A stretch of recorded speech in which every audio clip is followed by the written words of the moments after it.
Saudara pendengar yang kami kasihi dimanapun Anda berada, Anda kembali bersama kami pada acara Telaga, Tegur Sapa Gembala Keluarga. Saya Gunawan Santoso dari Lembaga Bina Keluarga Kristen dan kali ini saya bersama Ibu Esther Cahya. Kami akan berbincang-bincang dengan Bapak Pendeta Dr. Paul Gunadi. Beliau adalah seorang pakar dalam bidang konseling serta dosen di Seminari Alkitab Asia Tenggara, Malang. Perbincangan kami kali ini tentang prinsip ekonomi keluarga. Kami percaya acara ini pasti bermanfaat bagi kita sekalian dan dari studio kami mengucapkan selamat mengikuti.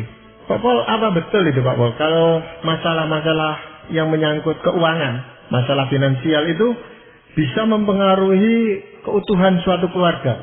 Betul sekali Pak Gunawan. Saya ingat waktu saya masih kuliah dulu, saya pernah membaca satu tulisan yang menyebutkan bahwa penyebab utama ya kenapa pernikahan itu akhirnya patah atau bercerai adalah karena faktor ekonomi. Tapi ini memang data yang dikumpulkan lebih dari 20 tahun yang lalu ya. Jadi rupanya masalah ekonomi atau keuangan menempati salah satu masalah terbesar di dalam keluarga. Itu baik berkecukupan maupun berkekurangan atau bagaimana Pak? Saya kira iya. Jadi bukan saja karena kekurangan uang, tapi karena perbedaan pengelolaan uang. Ya, bagaimanakah uang itu digunakan. Nah, kadang-kadang suami dan istri tidak mencapai kesepakatan. Nah, sudah tentu kalau tidak punya uang, nah itu pun juga menimbulkan tekanan yang berat kepada keluarga. Iya, kalau begitu penting Pak boleh masalah ini, apakah Alkitab yang adalah firman Tuhan ini juga memberikan prinsip-prinsip dasar kepada kita di dalam mengelola keuangan itu? Sebetulnya Pak Gunawan, ayat yang akan saya nanti paparkan tidak ditulis khusus untuk masalah keuangan. Tapi saya kira kita bisa menyimpulkan atau bisa menimba beberapa prinsip yang kita dapat gunakan untuk mengelola keuangan kita. Prinsip ini saya ambil dari Amsal 30 ayat 24 hingga 28. Firman Tuhan berkata, ada 4 binatang yang terkecil di bumi, tetapi yang sangat cekatan. Nah, ini yang pertama yang firman Tuhan katakan. Nah, jadi saya mau langsung menerapkannya ke dalam prinsip ekonomi keluarga. Yaitu ini, kondisi ekonomi kita mungkin saja terbatas ya, alias kecil, seperti binatang-binatang yang kecil di bumi ini. Tapi ini tidak berarti kita harus hidup dalam kekurangan. Yang diperlukan adalah kecekatan. Ya, apa itu yang dimaksud dengan kecekatan? Yaitu cepat, tepat, dan produktif. Nah, sekali lagi, jadinya saya ingin mengajak kita semua tidak hanya melihat dari segi kuantitas, tapi bagaimanakah kita nanti bisa mengelola keuangan itu meskipun terbatas. Jadi contoh 4 binatang ini bisa mewakili prinsip-prinsip keuangan yang akan kita bahas malam hari ini, Pak Paul. Ya, betul Ibu Esther. Jadi 4 binatang ini saya kira menjadi ya tauladan ya, atau memberikan kepada kita beberapa prinsip yang dapat kita gunakan mengelola keuangan. Iya, yang dimaksud cepat itu cepat dalam hal apa, Pak? Cepat artinya kita ini tidak berlama-lama ya dalam satu kondisi. Kadang-kadang kita harus berani ya bertindak.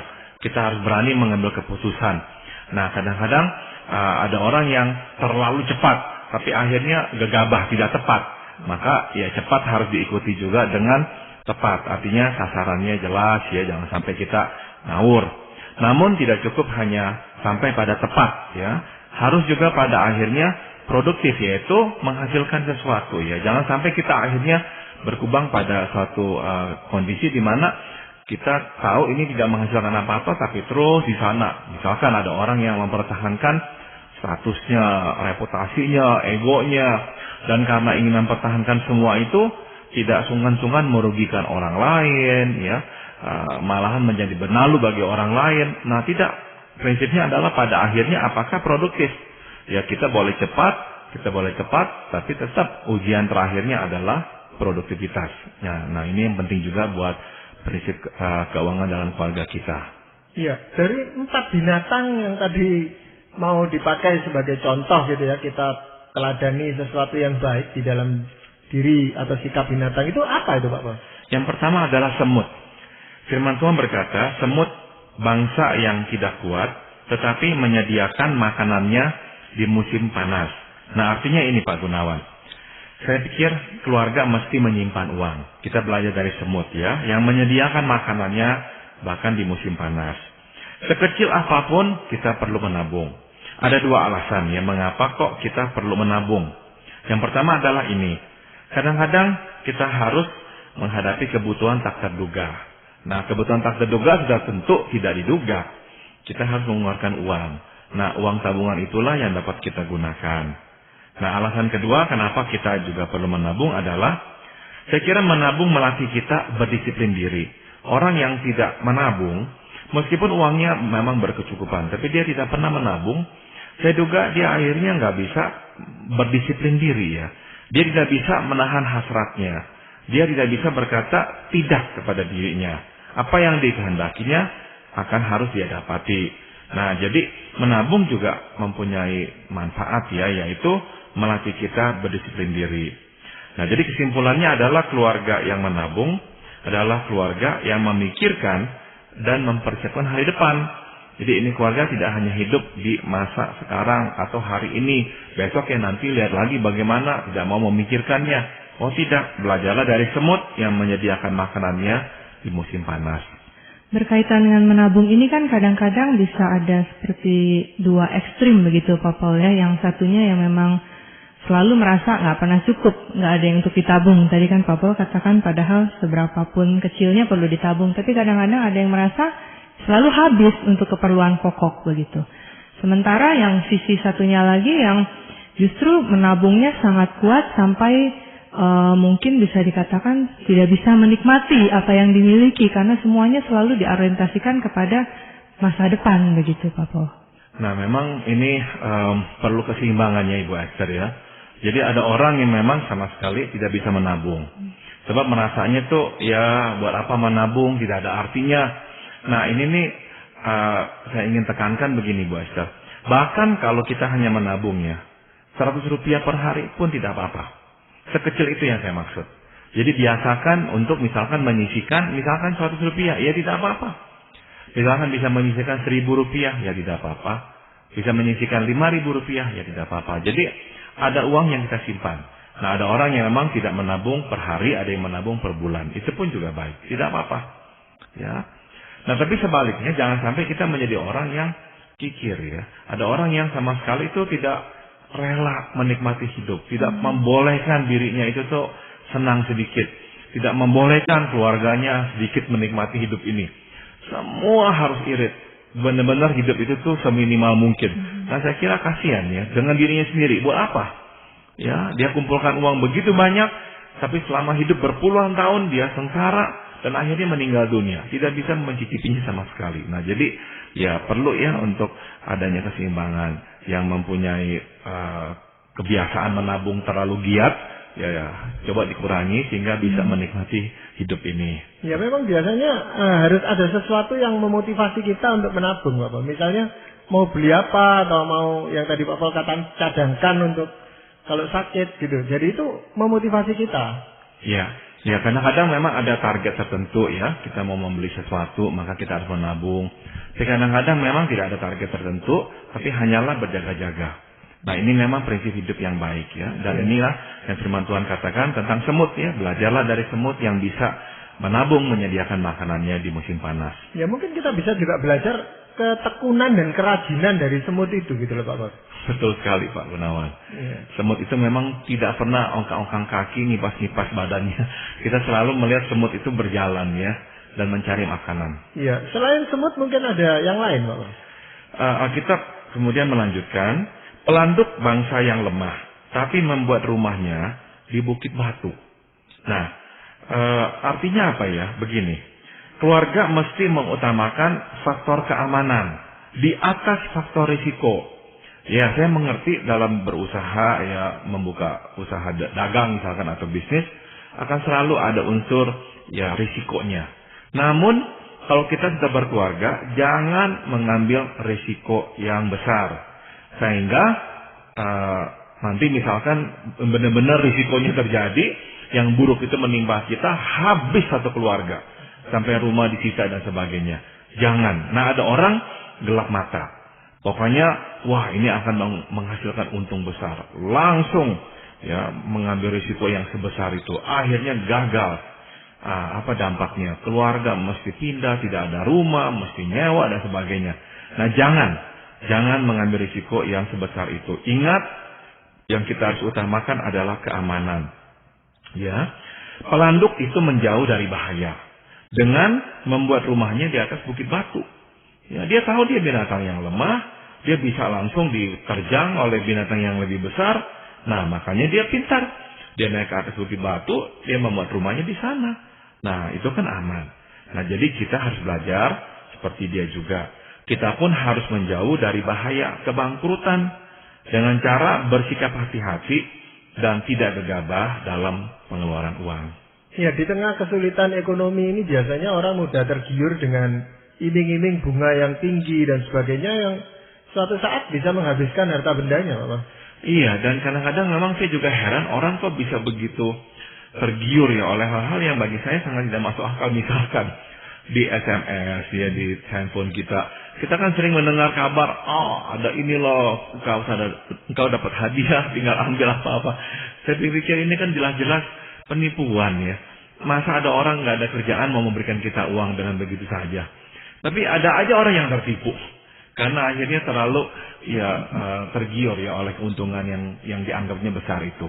Iya, mungkin mengharapkan hasil besar dalam waktu singkat gitu loh, Pak Bos. Betul. Nah, biasanya memang Pak Gunawan, orang yang dalam keadaan terdesak kadang-kadang matanya lebih gelap. Justru ya kita harus ingatkan bahwa dalam masa-masa itu dia harus lebih hati-hati. Jangan bermain judi ya, benar-benar jangan berjudi dengan kehidupan keluarganya. Kasihan anak-anak, kasihan keluarganya. Jangan sampai gelap mata. Jadi faktor keamanan kita harus utamakan di sini. Tapi kadang-kadang memang tren yang ada kan bisa membuat orang tergiur juga ya. Misalnya properti gitu sedang booming, jadi orang juga sepertinya mau ikut investasi dalam hal itu. Tapi ternyata tidak seberuntung orang lain ya. Itu yang kadang-kadang beresiko itu ya Pak Paul ya. Betul sekali. Ada kalanya memang orang latah ya.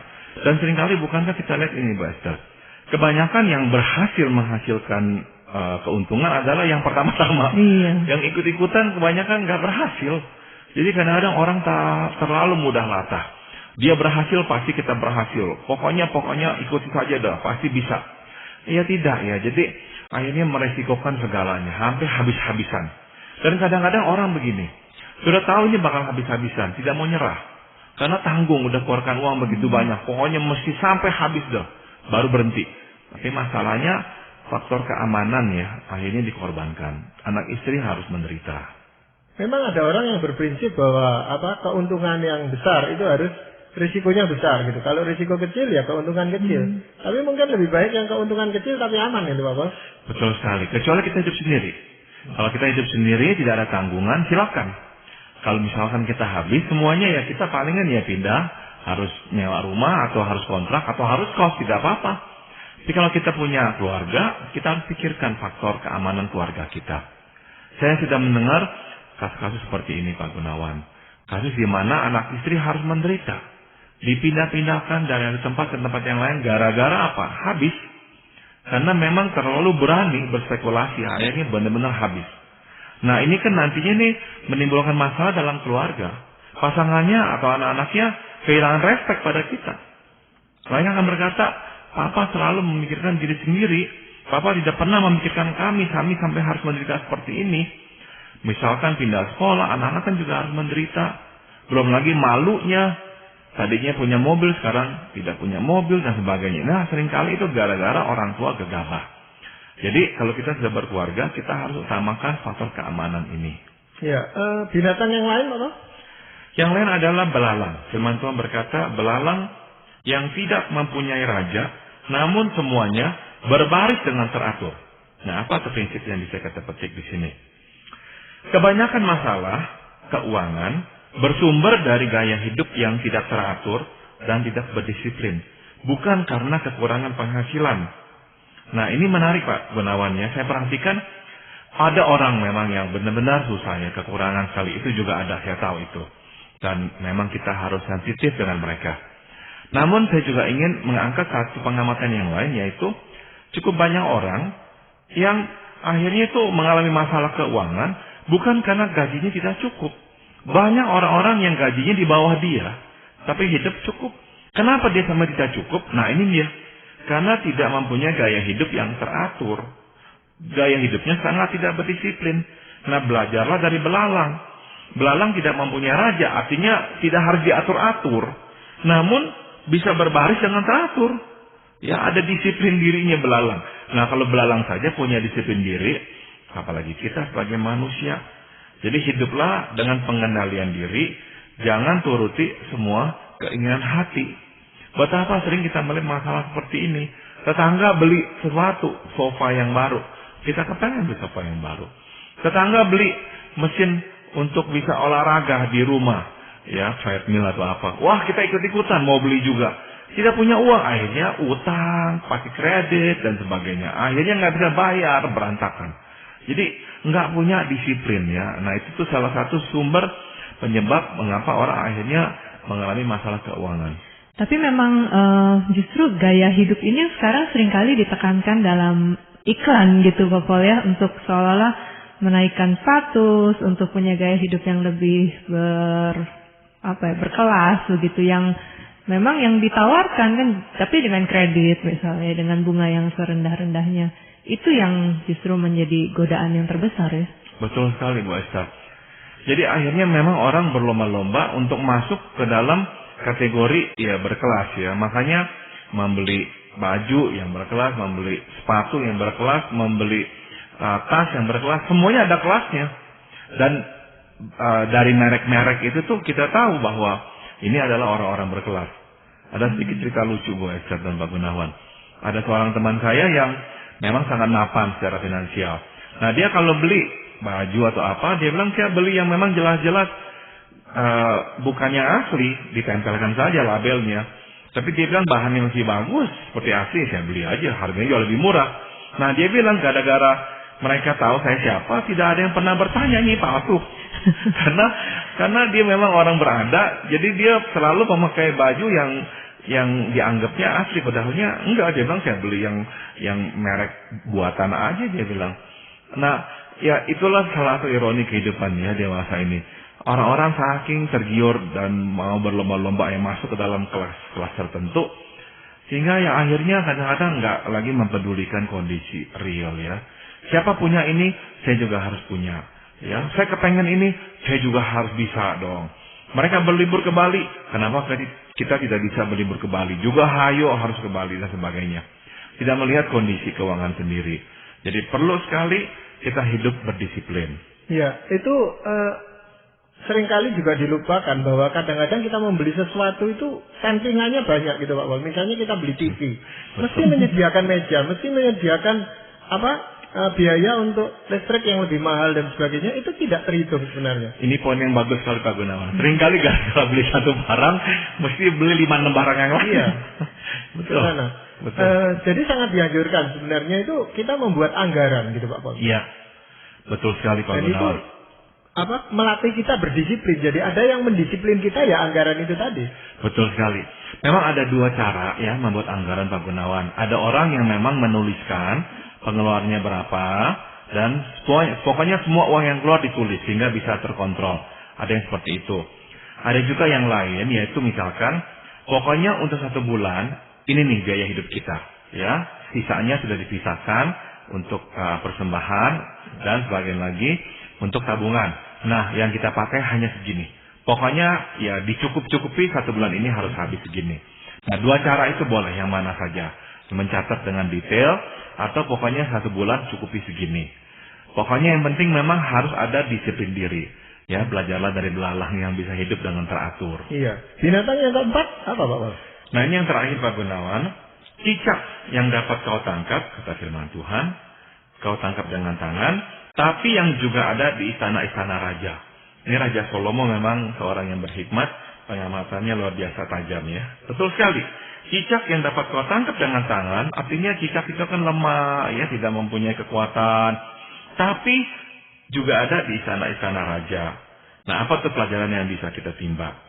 Ini, usaha selalu mendahului hasil. Jadi jangan batasi diri. kerjakanlah apa yang Tuhan berikan kepada kita. Ya, cicak tidak pernah berhenti menjejakkan kakinya di dinding rumah. Jadi selama masih ada dinding, cicak akan selalu berjalan, menempel, menelusuinya. Nah, jadi kita pun harus begitu. Ya, kita harus tetap bekerja, kita tetap harus berusaha. Jangan menawar-nawar dan berkata, oh tidak ada hasilnya, kecil ini semua yang lebih besar. Terlalu sering saya melihat kasus seperti ini. Belum apa-apa maunya besar, belum apa-apa maunya jadi. Ya tidak, semua harus dititik dari bawah. Nah, bukankah peluang justru terbuka tatkala kita tengah mengerjakan sesuatu, bukan tatkala kita tengah melamun atau berpangku tangan. Ya, jadi belajarlah dari cicak yang selalu berjalan di dinding. Tahu-tahu berakhirnya di istana raja. Tapi tentang selama peluang terbuka itu kadang-kadang membuat orang juga bisa gelap mata juga nggak sih Pak? Nah, misalnya merasa, iya ada peluang baru begitu. Nah, tetap memang harus diimbangi dengan prinsip keamanan. Ya, jadi apapun yang kita masuki atau coba, kita harus lihat selalu ya faktor risikonya. Jangan sampai mengorbankan keluarga kita. Jadi risiko itu selalu harus kita gunakan ya. Nah, jadi ada keseimbangan. Peluang terbuka sudah tentu kita akan coba. Namun jangan sampai gelap mata sehingga mengorbankan keluarga kita. Risiko itu harus kita kurangi. Iya, memang bekerja ini belum tentu menghasilkan uang, menambah penghasilan kita, Pak Paul. Tapi kadang-kadang dengan bekerja itu bisa mengurangi biaya yang seharusnya kita keluarkan. Betul Jadi sekali. untuk reparasi yang kecil-kecil itu kita bisa kerjakan sendiri di rumah, tidak perlu bayar tukang gitu, Pak Paul. Betul sekali. Betul sekali. Jadi banyak hal yang memang bisa akhirnya dihasilkan. Juga ini Pak Gunawan, seorang majikan kalau mendapat satu resume atau CV dan di sana kemudian ditulis tahun berapa sampai tahun misalnya ya 98 bekerja sebagai apa, terus kosong. Sekarang tahun 2005. Nah, majikan yang prospektif ini akan bertanya kepada pelamar itu, dari tahun 98 sampai sekarang apa yang kamu kerjakan? Dia bilang mencari pekerjaan. Nah, akan dikatakan, masa nggak ada pekerjaan satupun yang bisa kamu kerjakan? Nah, kesimpulan si majikan atau si perusahaan adalah engkau malas dan orang malas tidak akan diterima. Nah, jadi penting sekali kita mempunyai catatannya, rekan record yang baik, yaitu kita memang bekerja. Dan ini nanti akan dilihat sebagai upaya ya, kita ini orang yang rajin. Iya, Pak Paul, tadi Pak Paul singgung dari penghasilan kita itu ada yang disisihkan untuk persembahan atau untuk dana bantuan dan sebagainya, itu bagaimana Pak Paul? Saya akan bacakan dari Amsal 28 ayat 27 Pak Gunawan. Amsal ini indah sekali. Siapa memberi kepada orang miskin tak akan berkekurangan. Ya, tadi saya sudah singgung dari uang yang kita telah terima, sisihkan untuk tabungan dan sisihkan untuk persembahan. Nah, untuk persembahan kita bisa berikan kepada gereja, rumah Tuhan. Kita juga bisa berikan kepada orang yang berkekurangan. Nah, menarik sekali Tuhan berkata, siapa memberi kepada orang miskin tak akan berkekurangan. Bukankah kalau kita lagi pas-pasan, kita memberi untuk persembahan, nah bukankah uang kita akan berkurang? Nah Tuhan, ini ingin menguji kita, apakah kita masih bisa percaya apa tidak kepada Tuhan? Ya, jangan sampai berhenti memberi persembahan kepada Tuhan. Apapun kondisi keuangan kita. Sebab Tuhan ingin melihat iman pada diri kita. Dia ingin kita mempercayainya. Nah, memberi merupakan wujud nyata iman. Yakni, ia akan dan sanggup mencukupi. Meski sekarang tampaknya berkekurangan. Juga, memberi merupakan wujud kasih dan kepedulian kepada orang lain. Dan inilah yang Tuhan cari dan hargai dari anak-anaknya, Pak Gunawan. Ya, itu memang dana yang disisihkan untuk persembahan atau untuk dana bantuan terhadap orang lain. Itu juga membutuhkan kedisiplinan dari kita. Itu kadang-kadang kalau belum digunakan, kebetulan yang kita butuhkan untuk keperluan sehari-hari habis, ini kita cenderung untuk menggunakannya gitu Pak Paul. Padahal itu suatu langkah yang kurang tepat ya Raja. Betul. Jadi sebetulnya itu dalam hal keuangan Tuhan selalu ingin membuktikan bahwa Dia bisa dipercaya. Nah, ada kalanya dia membiarkan kita melewati kondisi yang susah. Tapi di sanalah dia ingin membuktikan bahwa dia bisa memelihara kita. Sewaktu Israel terkena bala kelaparan dan kekeringan, nah Tuhan memelihara hambanya Elia dengan mengirimkan burung gagak. Dan akhirnya dia bisa dicukupi. Kemudian waktu dia ke Sidon, bertemu dengan seorang wanita dan anaknya, dan dia di sana dipelihara dengan diberikan roti, terus diberikan minyak yang habis-habis. Nah, Tuhan memelihara. Jadi itu yang Tuhan ingin buktikan kepada kita. Dia sanggup memelihara. Nah, tinggal kita apakah masih mau percaya kepada dia atau tidak. Ya, Pak Paul, ini di dalam kehidupan suami istri, kalau suami dan istri punya prinsip yang berbeda, bagaimana Pak Paul? Akan sangat susah Pak Gunawan. Itu betul sekali. Maka, ya kembali lagi, kalau bisa sebelum kita menikah, ya kita berhati-hati. Kita memilih yang seiman dan memiliki nilai-nilai kehidupan yang sama. Kalau yang satu, ya menuruti firman Tuhan, ya berhati-hati, tidak sembarangan hidup. Tapi yang satunya nggak pedulian. Pokoknya hari ini ada uang, hari ini dihabiskan. Ya akan susah sekali. Pasti akan banyak pertengkaran. Dan itu masa anak-anak mereka itu sangat menentukan bagaimana mereka mengelola keuangan pada kehidupan pernikahannya. Iya, tapi kadang-kadang memang nggak pasti juga Pak Gunawan. Ada orang yang dibesarkan dalam keluarga yang cukup, akhirnya mempunyai konsep yang baik dalam memakai atau menggunakan uang. Ada juga orang dari keluarga yang dibesarkannya ya secara susah, ya tidak berkecukupan, sudah kaya raya tapi tetap luar biasa hematnya, nggak mau keluar sepeser pun dan sebagainya. Jadi memang ya kita diberikan kesempatan oleh Tuhan untuk belajar hal yang benar. Nah ini sekarang kita belajar hal yang benar, terapkanlah. Ya kita bersyukur bahwa Alkitab itu memberikan cukup banyak prinsip-prinsip bagaimana kita mengelola keuangan yang dipercayakan kepada kita. Terima kasih Pak Paul juga Ibu Esther. Para pendengar sekalian, kami mengucapkan banyak terima kasih. Anda telah mengikuti perbincangan kami dengan Bapak Pendeta Dr. Paul Gunadi dalam acara Telaga Tegur Sapa Gembala Keluarga. Kami baru saja berbincang-bincang tentang prinsip ekonomi keluarga. Bagi Anda yang berminat untuk mengetahui lebih lanjut mengenai acara ini, silakan Anda menghubungi kami lewat surat. Alamatkan surat Anda ke Lembaga Bina Keluarga Kristen atau LBKK, Jalan Cimanuk 58, Malang. Anda juga dapat menggunakan email dengan alamat telaga@indo.net.id. Kami mengundang Anda untuk mengunjungi situs kami di www.telaga.org. Saran-saran, pertanyaan, serta tanggapan Anda sangat kami nantikan. Akhirnya dari studio kami mengucapkan terima kasih atas perhatian Anda dan sampai jumpa pada acara Telaga yang akan